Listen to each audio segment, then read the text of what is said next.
Hi guys. It's me again. Anyway, Mr. Wong wants me to give you a brief overview of the pglo bacterial transformation experiment we'll be doing next week after that stupid test on day 1. Anyway, it is something to do with bacteria and genes and getting something into the bacteria. All I know is that if I get an infection, my mother will be very angry, just like when I got poison oak at Camp Chewbacca and had to take the red car to the hospital where I got to play with that Barbie doll. Sorry about that, I got carried away. Anyway, let's get back to the experiment. You will get a bunch of stuff in a plastic bag, just like the one shown here. It is the same stuff listed in the lab instructions. Mr. Wong told me to tell you to read all the steps of experiment before you start doing anything. I think he really means it. We'll be mixing a bunch of stuff in this tiny test tubes called microtubes. You need to be really careful because you'll be putting stuff like bacteria and plasmids into the tubes and you do not want to contaminate anything. So you need to be sure to use new and sterile pipettes each time you put something new into the microtubes. When in doubt, use a new pipette. Also, notice that there are 4 Petri dishes with different labels on them. Be sure to put the right stuff on the correct Petri dish, or you will mess up everything. The way to make sure you do things correctly is to read the instructions before you do anything.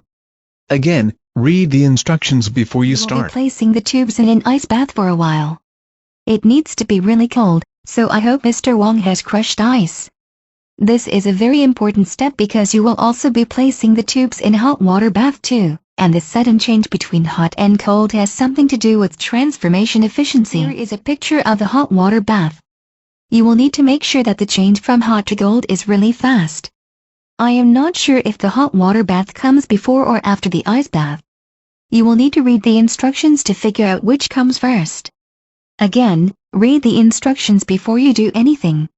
However, I do know that the switch between hot and cold has to be super fast. It is this heat shock that affects transformation efficiency. Next, you will be putting the stuff in the tubes onto the various Petri dishes. You need to make sure to put the right stuff on the right Petri dish or you will mess up everything. Read the instructions to figure out what goes where. Also, note the yellow stick-like things in this picture. They are called inoculation loops. Be sure to use new and sterile loops for each plate or else you will contaminate everything and your experiment will be a failure. Also, be careful not to gouge out any of the agar in the plates because you are not supposed to do this. The bacteria needs to be spread only on the surface. So be careful when you are spreading stuff on the plates. Lastly, tape your 4 plates together. Put your name somewhere on the stack of plates and place the stack in the incubator, and oh yes, it helps to turn the plates upside down. Hopefully after 24 hours at 37 degrees, you will be able to see some transformed bacteria. If it doesn't work, it will be because you messed something up because you did not read the lab instructions.